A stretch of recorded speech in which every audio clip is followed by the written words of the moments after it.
제가 미국에서 이제 한 10년 정도 생활하다가 이제 돌아왔습니다. 공학 박사를 이제 하고, 그래도 이제 뭐 좋은 직장을 다닌다고 하니까, 이제 같이 그 이민 오고 그런 분들이 대부분은 다 장사를 하거든요. 한국에서 아무리 뭐 좋은 직장을 갖고 있었어도 대부분 이민 가면 뭐 장사 외에는 할 게 별로 없습니다.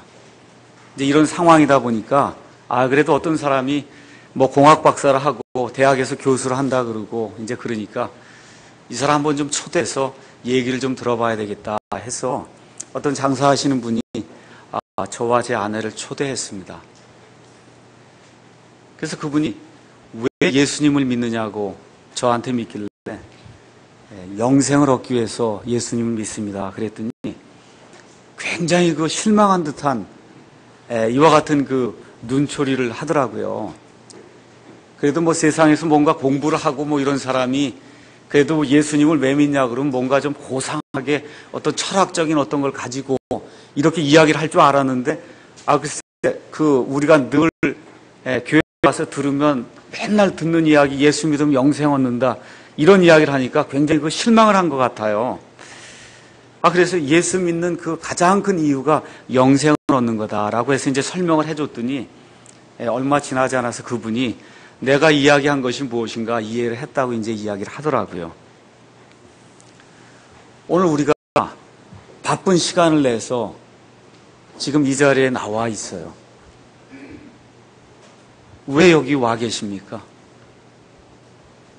우리 민철이도 그렇고 동화, 성화, 우리 도준이, 심지어 도희, 여기 에스더, 준영이, 저기 승빈이하고 규빈이라고 했나? 도대체 지금 이 시간에 왜 여기 나와 있냐 이거? 왜 여기 와 있냐 이거예요.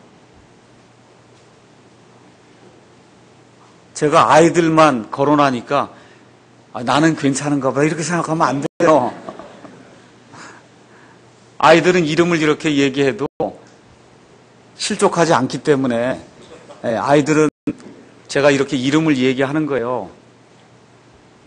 그런데 어른들 가운데도 왜 이렇게 교회에 나와야 되는지, 또 성경 말씀을 왜 읽어야 되는지, 아무것도 모른 채 시계에 추가 왔다 갔다 하듯이 일주일 되면 또 한 번 오고 또 일주일 되면 또 한 번 오고, 오늘은 이거를 깨는 그런 시간을 좀 가져야 되겠다 이런 생각을 좀 하고 왔습니다. 지난 몇 주 동안 제가 예수 믿는 사람으로서 거룩한 삶을 살아야 되고 성화된 그런 삶을 살아야 된다고 이야기했어요. 예수 믿게 되면 기쁨을 누린다고 이야기를 했습니다. 자유를 누린다고 이야기했어요. 평강을 누린다고 이야기했습니다. 근데 잘 들으세요. 예수님이 없이도 이와 같은 것들을 누리는 사람이 이 세상에 굉장히 많고, 교회에 와서 예수님이 없이도 이와 같은 비슷한 것들을 누리는 사람이 굉장히 많이 있다 그 얘기예요. 어떤 분이 멀리 가면서 아기를 맡기라고 이렇게 아기를 맡겨놨어요. 그랬더니 가방도 챙기고 유모차도 챙기고 아기 옷도 챙기고 다 챙겨놨는데 주인이 다시 돌아와서 아기 어디 있냐고 얘기하니까 아기는 어디 간지 모릅니다. 이렇게 얘기하는 사람이 있다 그 얘기예요. 지금 아기가 중요하지 아기 옷, 가방, 유모차 이건 있어도 되고 없어도 된다 그 얘기입니다. 그러니까 제가 말씀드린 걸 잘 들으세요. 종말론이 틀려도 괜찮아요. 뭐 창조가 6천년 전에 이루어졌냐, 뭐 40억 년 전에 이루어졌냐, 그거 틀려도 괜찮아요. 저는 성경책을 한 번도 안 읽었습니다. 괜찮습니다. 성경의 지식이 저는 굉장히 짧습니다. 괜찮아요. 예수 믿은 이후에 특별하게 주님을 위해서 한 것이 없어서 나중에 보상이 저는 적습니다. 그것도 괜찮아요. 그런데 여러분과 내가 구원을 받지 못하면, 구원이 핵심인데 그 구원을 받지 못하면 이 모든 것이 다 말짱 도루묵이 된다 그 얘기입니다. 다시 한번 제가 말씀드릴게요. 예. 예수님 안에 일단 들어와서 하나님의 왕국에서 아기로 태어나는 일이 있어야 돼요. 태어난 다음에 어떤 사람은 평생 아기로 머물고, 어떤 사람은 평생 어린아이로 머물고, 어떤 사람은 평생 티네이저로 머물고, 어떤 사람은 평생 계속해서 하나님 안에 자라서 청년으로 머물고, 어떤 사람은 그리스도 안에서 장성한 분량에 이르는 그와 같은 어른으로 머물 수 있습니다. 그런데 아기로 머물다 하더라도 태어나야 된다 그 얘기예요. 이 태어나는 일이 없이 겉모습만, 무슨 아기옷 챙기고 유모차 챙기고 이 겉모습만 아기를 돌보는 듯한 이런 모습을 가지면 평생 동안 교회 나와서 무슨 일을 한다 그러고 주일 성수한다 그러고 11조 한다 그러고 뭘 갖다 바쳤는데 하나님 앞에 딱 갔는데 아기가 없다 그 얘기예요. 이렇게 되면 되돌릴 수 없다 그 얘기입니다. 되돌릴 수 없어 시간을.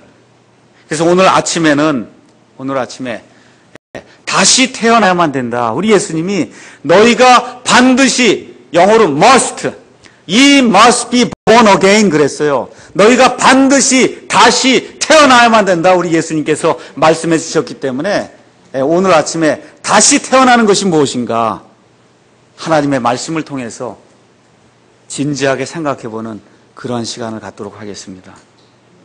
여기 가서 보니까 3장 1절에 바리새인들 중에 니고데모라는 그런 사람이 있었는데 그는 유대인들의 치리자다. 그렇게 이제 되어 있습니다. 자, 첫 번째 우리가 살펴볼 내용은 종교와 열심과 지위와 학식이 구원 문제를 해결해 주지 않는다 그 얘기예요. 첫 번째, 니고데모는 유대교 신자였습니다.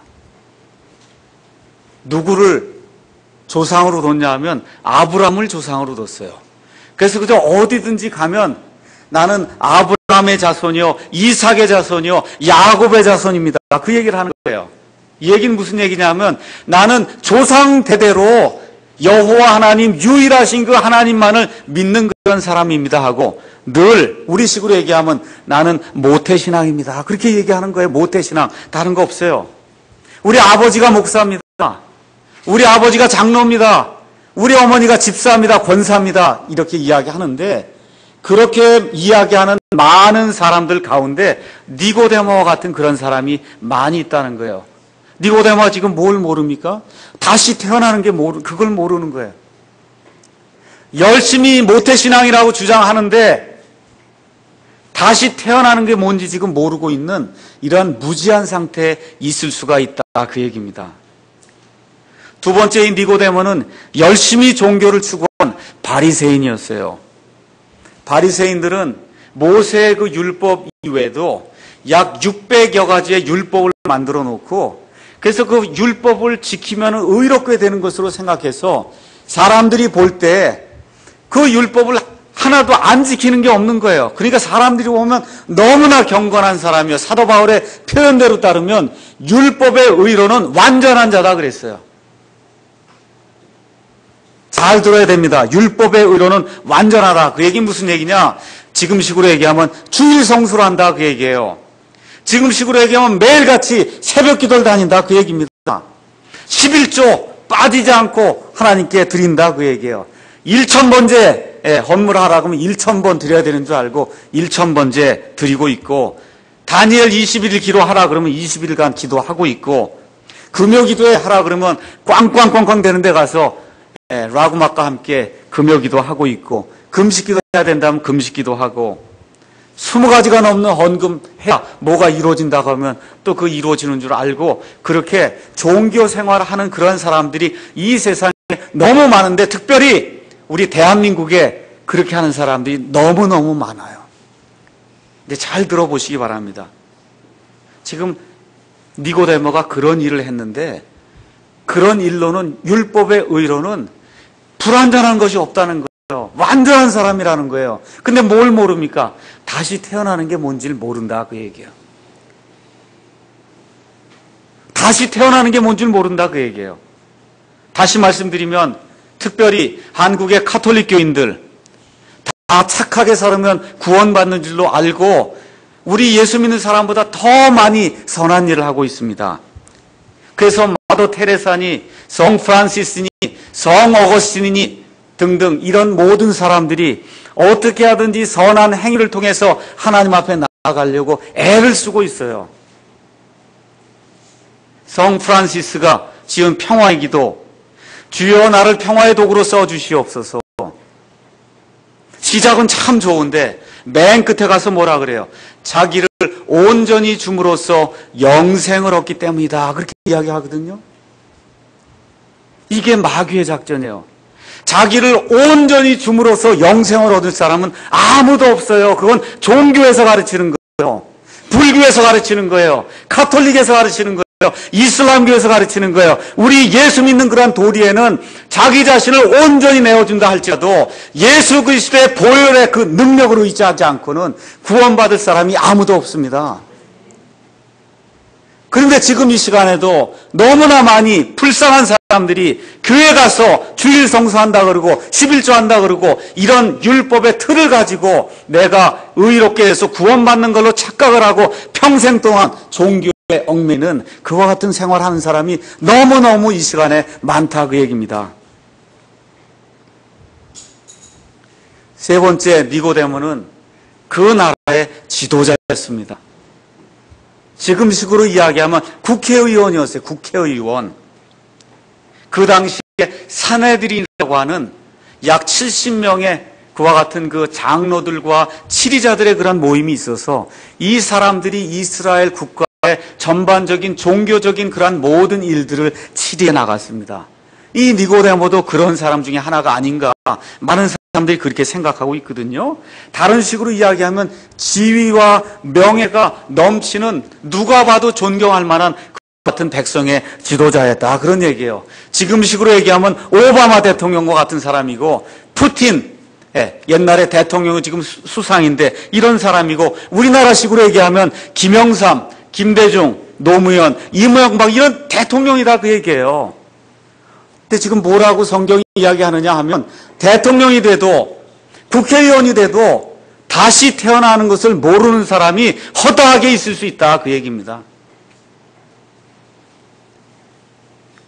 네 번째, 니고데모는 이스라엘의 선생님이었다. 성경이 그렇게 기록을 하고 있습니다. 다시 말씀드리면 지금식으로 이야기하면 목사와 교사와 같은 그런 역할을 하는 사람이라 그 얘기예요. 이렇게 성도들이 많이 있는데 이스라엘 백성 가운데 여호와 하나님을 따르려고 하는 사람이 많이 있는데 어떻게 따르는지 모르니까 이 랍비의 역할하는 이 니고데모 같은 사람이 이렇게 회당 같은 데 서서 하나님을 이렇게 섬겨야 됩니다 하고 이렇게 가르치는 그런 사람이었다 그런 얘기예요. 근데 성경이 뭐라고 얘기하느냐 하면 목사와 교사를 했는데도 불구하고 거듭나지 못한 사람이 있을 수 있다 그렇게 이야기하는 거예요. 나는 초등부 교사입니다. 중고등부 교사입니다. 청년부 교사입니다. 장년부 교사입니다. 내가 감독 회장입니다. 총회장입니다. 노회장입니다. 내가 교황입니다. 그렇게 얘기해도 다시 태어나는 그 도리를 모르는 일이 허다하게 있을 수 있다는 거예요. 지금 이 성경 말씀이 지금 이야기하는 바가 우리 예수님께서 이 시간에 이야기하는 바가 이렇게 많은 성경에 대한 그런 지식이 있다 할지라도 구원받지 못하는 그런 사례가 허다하게 있을 수 있다. 지금 성경이 이렇게 이야기하는 겁니다. 저와 여러분 어떻습니까? 니고데모만큼 성경을 많이 알아요?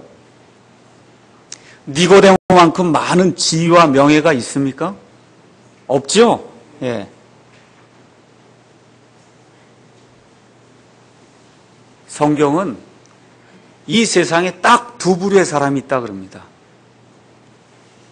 딱 두 부류. 하나는 하나님의 자녀가 있고 하나는 마귀의 자녀가 있다 그래요. 다른 거 없어요. 중간지대는 없어요. 이 땅에 태어나는 모든 사람은 다 1차적으로 마귀의 자녀로 태어나요. 이 마귀의 자녀에서 신분이 하나님의 왕국으로 옮겨져서 하나님의 자녀가 되기 전에는 마귀의 자녀로 산다고 하나님의 말씀이 우리에게 이야기하는 거예요. 이 세상의 신이 믿지 않는 자들의 그 마음을 어둡게 해서 이 예수 그리스도의 영광의 빛을 보지 못하게 한다고 성경이 이야기를 하고 있습니다. 그래서 진화론이라고 하는 걸 따르고 있고, 인본주의를 따르고 있고, 상대주의를 따르고 있고, 과학만능주의를 따르고 있고, 배금주의를 따르고 있고, 지식 우월주의를 따르고 있고, 이렇게 하다 보니까 하나님이 원하시는 그와 같은 예수 그리스도의 안에 들어있는 그런 영광의 빛을 보지 못하는 사람들이 너무 많다, 그 얘기입니다. 그래서 오늘 아침에 제가 여러분에게 여러분은 어떠십니까? 하고 제가 묻고 싶어요. 우리 아이들에게도 지금 묻는 거예요. 우리 도준이, 민철이, 성화, 동화, 승빈이, 규빈이, 에스더. 그 다음에 나는 왜 이름 안 부르나 그러고 우리 준영이가 있는 것 같은데 준영이 어디로 갔나 모르겠네. 준영이 해서 나는 어떤 상태인가 한번 보시라 그 얘기예요. 나는 마귀의 자녀인가 아니면 하나님의 자녀인가. 자, 그런데 이 니고데모라는 사람이 지혜로운 사람이다 그 얘기예요. 예수님이라고 하는 사람이 나타나서 엄청난 기적들을 행하는 걸 보니까 이게 하나님에게서 오신 분이 아니고는 이런 일을 할 수가 없구나 하는 그와 같은 생각이 들었던 거예요. 이걸 가리켜서 성경은 지혜로운 사람이다 그렇게 이야기하는 겁니다. 잘 들으세요. 예수님이 이 땅에 오셔서 많은 기적과 표적을 행하셨어요.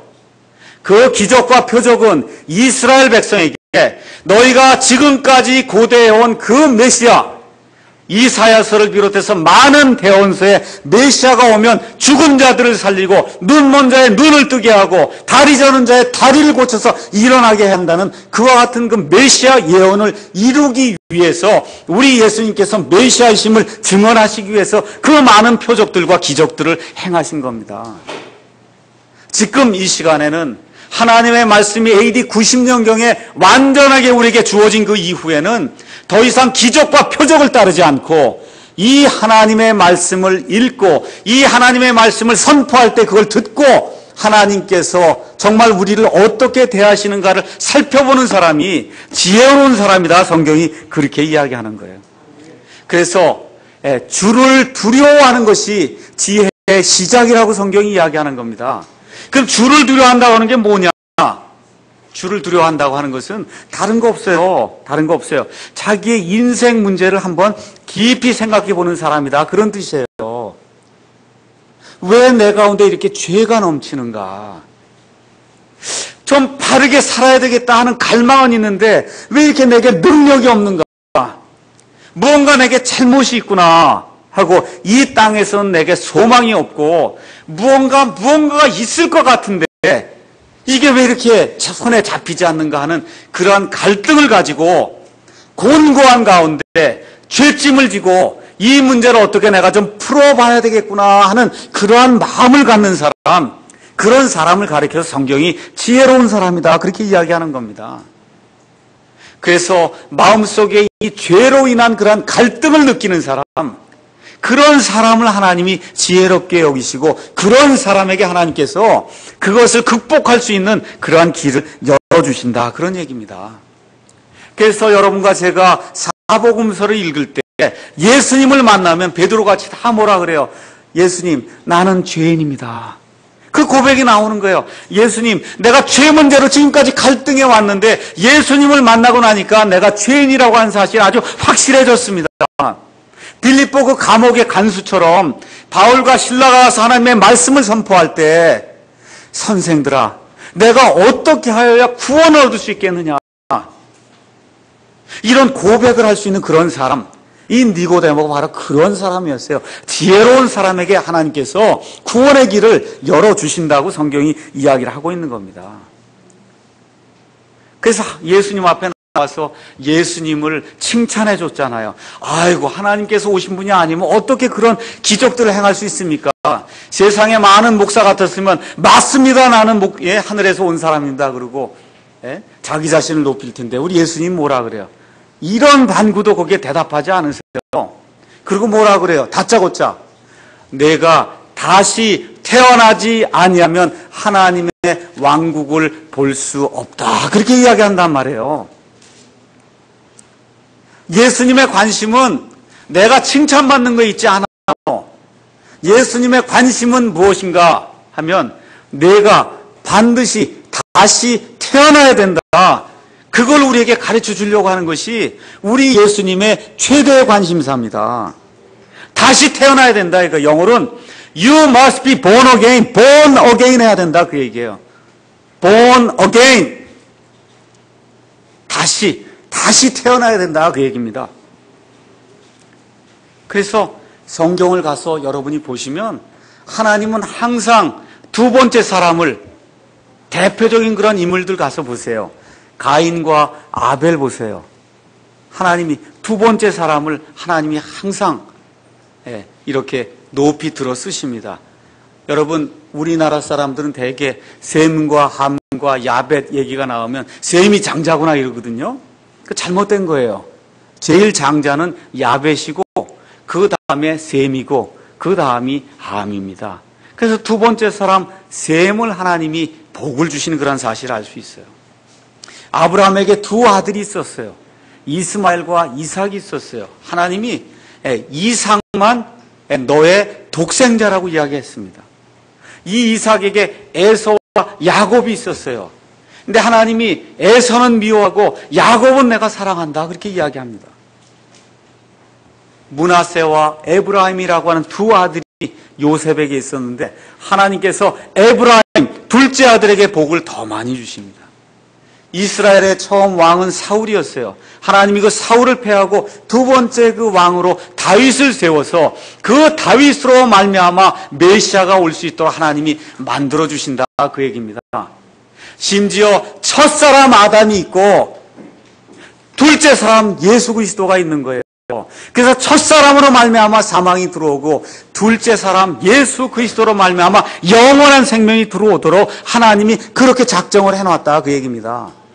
두 번째 태어나는 게 중요하다 그 얘기예요. 두 번째 태어나는 게 중요한 거예요. 두 번째 태어나야 된다 그러니까 니고데모가 뭐라 그래요? 한 50쯤 됐는데 뭐라 그래요? 아니 제가 50이 됐는데 어떻게 우리 어머니 뱃속에 제가 다시 들어갔다가 나올 수가 있겠습니까? 이게 다시 태어나지 못한 사람의 영적인 상태다 그 얘기예요. 아니 어떻게 제가 어머니 뱃속에 또 들어갔다 나올 수 있습니까? 이건 뭐 너무나 지금 들으면 유치한 이야기 같은데 예수 믿지 않는 사람들의 상태가, 영적으로 죽어있는 사람들의 상태가 지금 이 정도뿐이 안 된다 그 얘기입니다. 그랬더니 예수님께서 설명을 해주세요. 첫 번째는 물에서 나야 되고 두 번째 태어나는 건 성령으로 태어나야 된다. 지금 그렇게 이야기하는 겁니다. 성령에게서 태어나야 된다. 자, 물에서 태어난다 그러니까 많은 장로교인들이 이건 세례입니다. 그렇게 얘기해요. 그러니까 세례 받고 그 다음에 성령 침례 받아야 된다. 그래서 물 세례 받고 성령 세례 받아야 하나님의 왕국에 들어가는가 보다. 그렇게 이야기하거든요. 그거는 성경이 이야기하지 않습니다. 그 다음 구절에 설명하시잖아요. 우리 예수님이 5절 가서 보세요. 예수님께서 대답하시되 진실로 진실로 내가 네게 이르노니 사람이 물에서 나고 성령에게서 나지 않으면, 그러니까 물에서 나는 게 있고 성령에게서 나는 게 있단 말이에요. 6절에 설명해 주잖아요. 육에서 난 것은, 물에서 나는 것은 육에서 나는 것이요. 그렇죠? 그 다음에 성령에게서 나는 것은 하나님의 영에게서 난다. 그러니까 다시 말씀드리면 이 땅에 누구나 다 육신을 갖고 태어난다 그 얘기예요. 어머니 뱃속에서 양수를 타고 물속에 있다가 물을 통해서 이 땅에 누구나 다 나온다 그 얘기입니다. 이건 물세례 받는 거하고 아무 상관이 없어요. 그래서 첫 번째 이 땅에 태어나는 모든 사람은 다 어머니 물을 가지고 이 양수를 가지고 이 땅에 양수와 함께 태어난다 그 얘기를 하고 있는 거예요. 그렇게 태어나는 그 사람은 근본적으로 아담 속에서 태어나서 진노의 자식으로 마귀의 자녀로 태어난다. 성경이 그렇게 이야기하는 거예요. 그래서 두 번째 태어나려면 어떻게 하라고요? 성령에게서 나야 된다 이거예요. 원래 born again 할 때 그 again은 원래 뜻이 뭐냐면 하늘에서부터 그런 뜻이에요. 그러니까 어머니 뱃속에서 태어나는 건 땅에서 태어나는 거고 저기 하늘로부터 태어나는 그런 일이 있어야 가능하다 그 얘기입니다. 자, 한번 보세요. 또 그런 얘기를 했더니 어떤 사람들이, 옛날에 제가 여러 사람들을 만났는데 특별히 베레야 뭐 하는 그러한 그 사람들이 와서 맨날 그 얘기를 하는 거예요. 이 행위를 통해서 끝까지 구원을 유지하지 않으면 구원을 잃어버린다는 거예요, 자꾸. 여러분 한번 보세요. 어머니가 아기 낳을 때 평생 동안 이 뱃속에 아기 들고 다니는 사람 있습니까? 아니죠. 어떻게 돼요? 출생을 하잖아요. 출생. 그 여기 born again, born이라는 단어를 쓴 거예요. born. 그게 무슨 얘기야? 출생하는 날이 있다 그 얘기예요. 평생토록 출생하는 게 아니고 한 번 출생하는 날이 있다 그 얘기입니다. 출생한 다음에 자라는 거지. 구원을 잃어버리고 착한 행위를 하면 구원을 유지하다가 악한 행위를 하면 구원을 잃어버리고 그런 일은 없다 그 얘기예요. 하나님의 왕국에 한번 태어나는 일이 여러분과 저의 생애 어느 날인지는 모르지만 여러분과 저의 생에 반드시 하루가 있다 그 얘기입니다. 그래서 일순간 태어나는 거예요. 하나님의 말씀을 들을 때 일순간 태어나지 평생 동안 태어나는 그런 일은 없다 그 얘기입니다. 일순간 태어난 이후에 그 이후에 자라는 거예요. 자라는 거예요. 그 이후에. 자, 그러면 아기의 출생을 위해서는 아버지와 어머니가 필요하죠. 맞습니까? 네. 그래서 이 육적인 출생에 두 가지가 필요하듯이 영적인 출생에도 두 가지가 필요해요. 하나는 뭐냐? 하나님의 말씀이 필요하고 하나는 하나님의 영이 필요한 거예요. 잘 들으세요. 그래서 하나님의 말씀이 선포가 될 때 아니면 하나님의 말씀을 읽을 때 옳거니 내가 죄인이라고 하는 그런 사실이 인지가 됐어요. 아, 정말 내가 내 힘으로 뭔가 해보려고 선하게 하려고 하는데 사도 바울의 고백처럼 내 안에는 선한 것이 없구나 하는 게 인지가 됐어요. 하나님께서 말씀하신 것이 사실이고 내가 죄인이라고 하는 그런 사실이 인지가 되고 예수 그리스도 외에는 내가 구원받을 수 없다고 하는 그런 사실이 인지가 될 때 하나님은 맞고 저는 틀립니다 하고 하나님께 내 자신을 내 의지를 굽히고 예수님 하신 말씀 내가 그대로 제가 믿습니다 하고 의지적으로 하나님에게 나가게 되는 그 순간에 영적으로 죽어서 하나님과 교통할 수 없는 우리의 영을 하나님의 영께서 이렇게 탁 치시면은 신데렐라 얘기 알잖아요. 요정이 와서 이거 호박을 탁 치니까 뭐로 변해요? 마차로 변하듯이 하나님의 영께서 오셔서 이 기능을 못해서 영적으로 죽어있는 우리의 영을 탁 치면은 그 순간에 사람이 born again 하는 거예요. 다시 태어나는 거예요. 그 순간에. 이렇게 되는 그런 역사를 가리켜서 성령 침례다 그렇게 얘기하는 거예요. 그게 무슨 얘기냐? 옛사람은 죽고 새 사람으로 다시 태어났다 그 얘기입니다. 이렇게 되는 것을 영적인 할례를 받았다 그렇게 얘기하는 거예요. 하나님의 자녀가 되는 그런 표를 받았다는 거예요. 그걸 성령 침례다, 영적인 할례다 그렇게 이야기하는 겁니다. 근데 예수님이 잘 들으세요. 7절 가서 보세요. 내가 내게 이르기를 내가 반드시 다시 태어나야 하리라 이렇게 기록이 되어 있습니까? 잘 보세요. 내가 내게 이르기를 내가 반드시 다시 태어나야 하리라 이렇게 기록이 되어 있습니까? 아니면 너희가 다시 태어나야 된다 이렇게 기록이 되어 있어요. 잘 들으세요. 잘 들으세요. 예수님이 지금 니고데모에게 이야기하는 것이 아니라 니고데모를 포함해서 거기 있는 모든 사람에게 내가 니고데모 내게 얘기하긴 하는데 너만 다시 태어나면 되는 게 아니고 여기 있는 모든 사람이 다 반드시 다시 태어나야 된다. 지금 성경이 그렇게 이야기하는 거예요.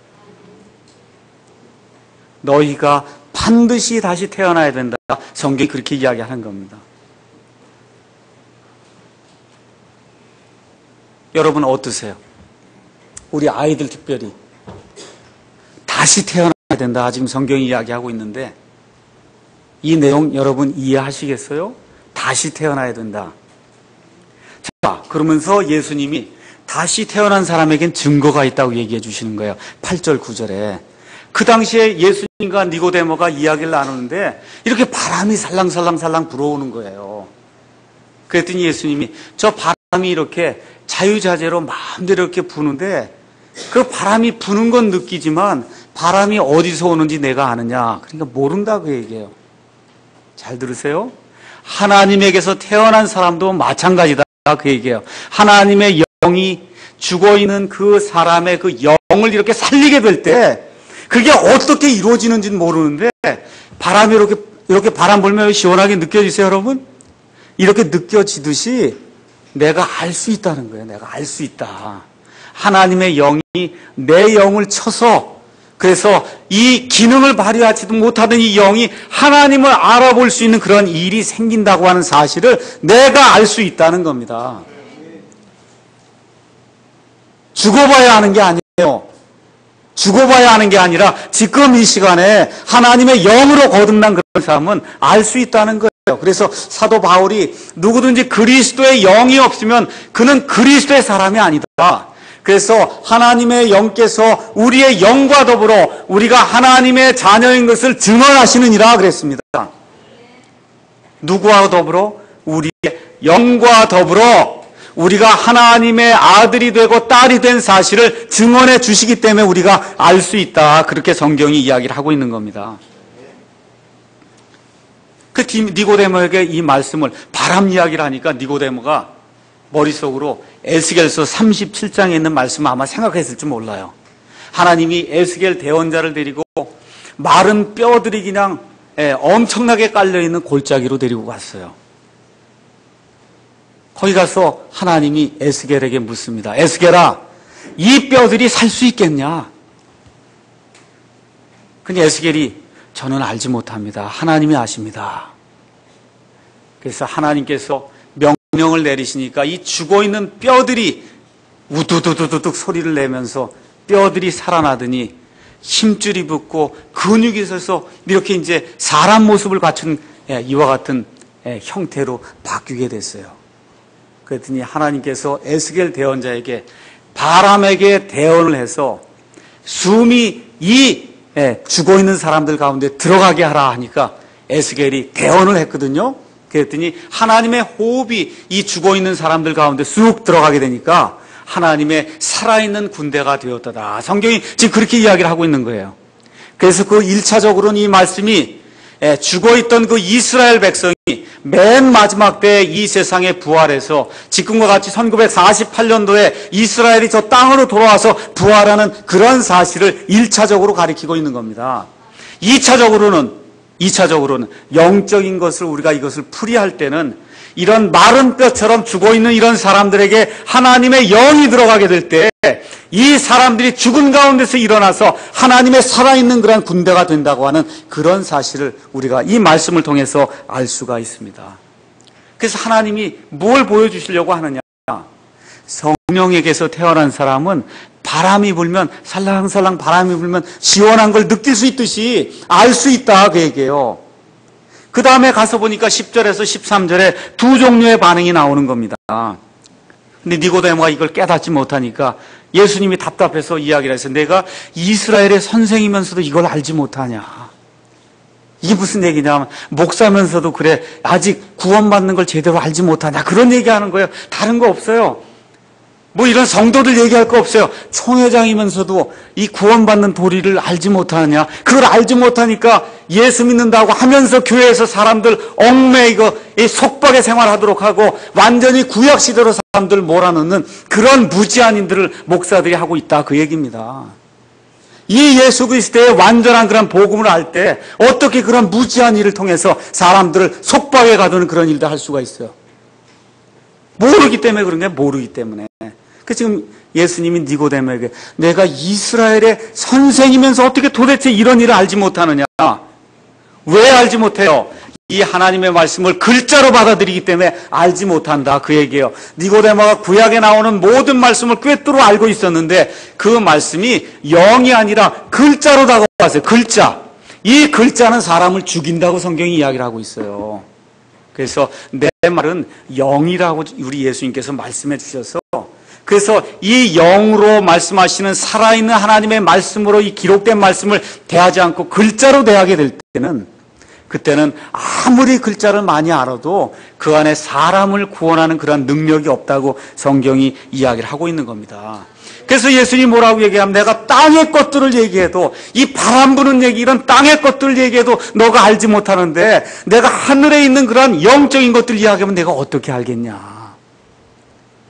니고데모가 그날 뻥 하고 이게 도대체 내가 그때까지 50이 되도록 60이 되도록 도대체 뭘 하고 살았는가 대포알 같은 것이 이 안에 쑥 들어온 거예요. 도대체 이스라엘의 선생 노릇하면 내가 뭘 도대체 가르쳤냐 이거예요. 도대체 뭘 가르쳤냐 이거예요. 이 회당에 서서. 그날 이후로 니고데모의 그 삶의 변화가 생겨서 예수님께서 나중에 십자가에 돌아가신 그 이후에 예수님의 몸을 가져가기 위해서 향품을 가져가는, 그거 위험 무릅쓰는 일이에요. 생명을 내걸고 하는 그런 일을 하는 그와 같은 사람으로 바뀌게 됩니다. 그래서 니고데모는 이렇게 하나님의 말씀이 대포알처럼 가슴을 치게 될 때 알게 된 거예요. 율법의 의로는 내가 구원받을 수 없다는 사실을 알게 된 거예요. 여러분, 벤자민 프랭클린이라고 하는 유명한 미국의 정치가요, 발명가가 있어요. 여러분, 저 빌딩 높은데 벼락 치는 거 막기 위해서 뭘 답니까?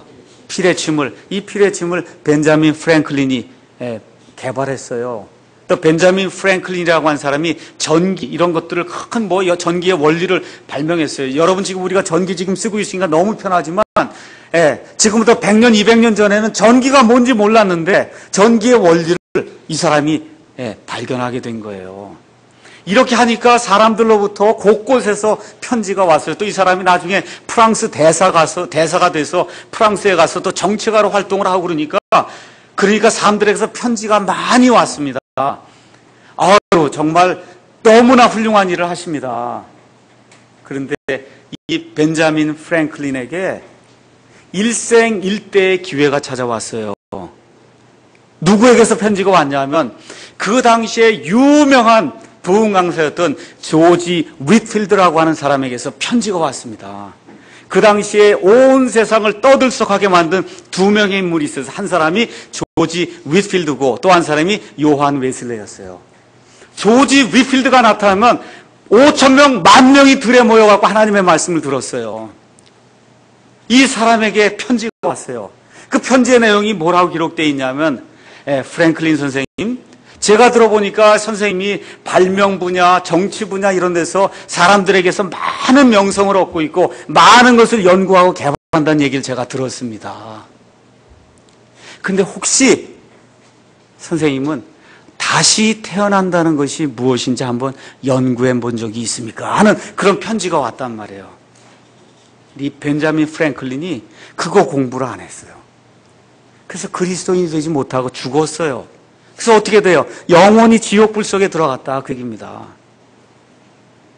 사도 바울 당시에 사도행전 24장 22절에서 26절에 가서 보면 벨릭스라고 하는 그런 로마의 총독이 있었습니다.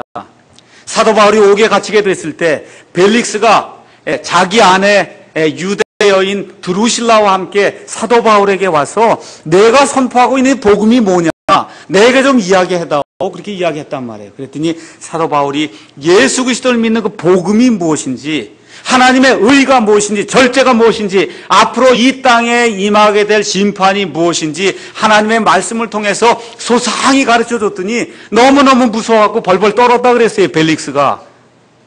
그런데 어떻게 했어요? 내가 나중에 편한 시간 되면 다시 부를 테니까 그때까지 가 있다가 나중에 와라. 그 이후로 벨릭스는 성경에 한 번도 나오질 않습니다. 예수 그리스도의 복음이 선포가 될 때 두 종류의 반응이 나타난다, 그게요. 한 종류는 옳습니다, 하나님은 옳고 저는 틀립니다 하고 하나님이 말씀하신 이 말씀을 문자 그대로 믿고 하나님께 신뢰를 두는 겁니다. 그런 종류의 사람에게 하나님께서 영존하는 그런 생명을 주시겠다고 했고, 아이고 저는 아닙니다, 무슨 얘기를 해도 저는 믿지 않기로 작정을 했습니다 하고 하나님의 말씀을 거부하는 사람에게는 하나님께서 지옥불로 정죄하시겠다고 하나님 말씀해 주신다, 그 얘기입니다. 자, 그래서 여러분과 제가 꼭 기억해야 될 것은 하나님이 시간이 되면 나를 구원해 주시겠지, 나는 선택받은 사람이니까 내가 뭐 그렇게 하지 않아도 때가 되면 나를 구원해 주는 그런 믿음을 주셔서 자연스럽게 믿게 되겠지, 이렇게 생각하시면 안 됩니다. 아까 우리가 3장 16절 말씀 읽었어요. 하나님이 세상을 이처럼 사랑하사 자신의 독생자를 주셨으니 누구든지 그를 믿는 자는 멸망하지 않고 영원한 생명을 얻는다. 누구든지 믿어야 돼요.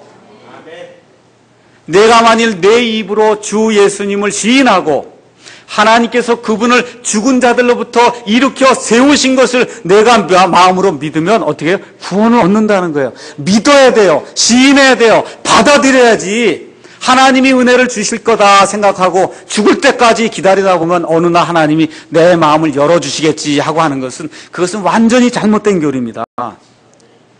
그래서 하나님이 선물을 주시고자 할 때, 그때 제가 믿습니다 하고 내 의지를 열게 될 때, 그때 하나님의 영께서 죽어있는 내 영을 치실 때 다시 살아나는 그런 일이 생긴다, 그 얘기입니다.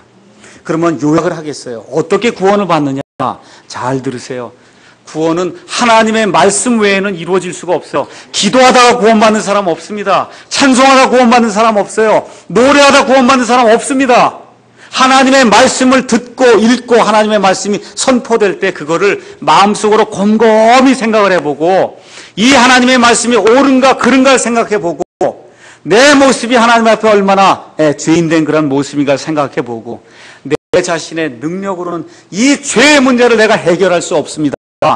하나님께서 나를 창조하셨으니 하나님이 마련해 주신 그 방법대로 이 성경 말씀을 따라 오직 예수 그리스도만을 내가 의지함으로 내가 하나님 앞에 나아갈 수 있다는 이 사실을 믿고 내 자신을 의지적으로 낮추어서 하나님만을 의지합니다 하고 내 자신을 완전히 숙이게 될 때, 바로 그 순간에 하나님의 말씀과 하나님의 영이 동시에 작용함으로 말미암아 저와 여러분이 예수님 안에서 마귀의 왕국에서 하나님의 왕국으로 순식간에 신분이 변해서 그 안으로 쑥 들어가는 그러한 엄청난 일이 우리 가운데 발생한다. 그렇게 성경이 이야기하는 거예요.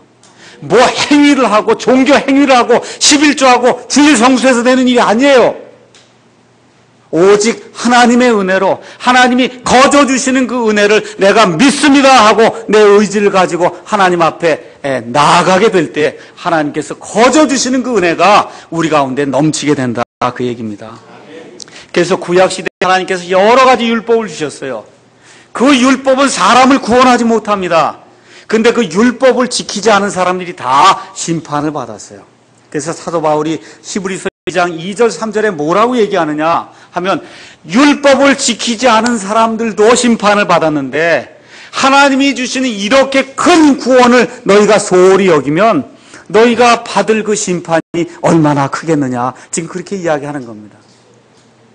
정리하겠습니다. 첫 번째, 잘 들으세요.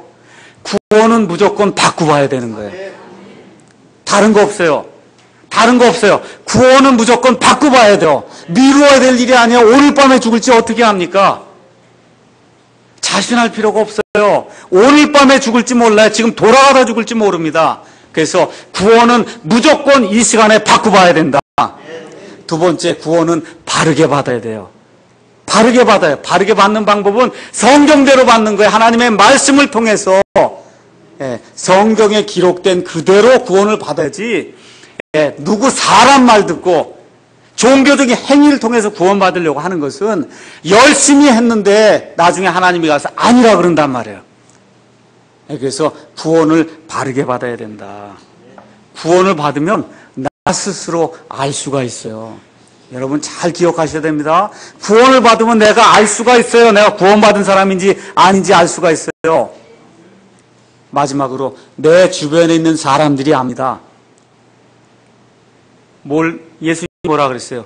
열매로 그 나무를 안다 그랬어요. 그리스도의 생명이 들어가면 그리스도의 삶이 나오게 되어 있기 때문에 주변에 있는 사람들이 어렴풋이나마 알 수 있다. 성경이 그렇게 이야기를 하고 있는 겁니다. 잠깐 눈을 감으시기 바랍니다.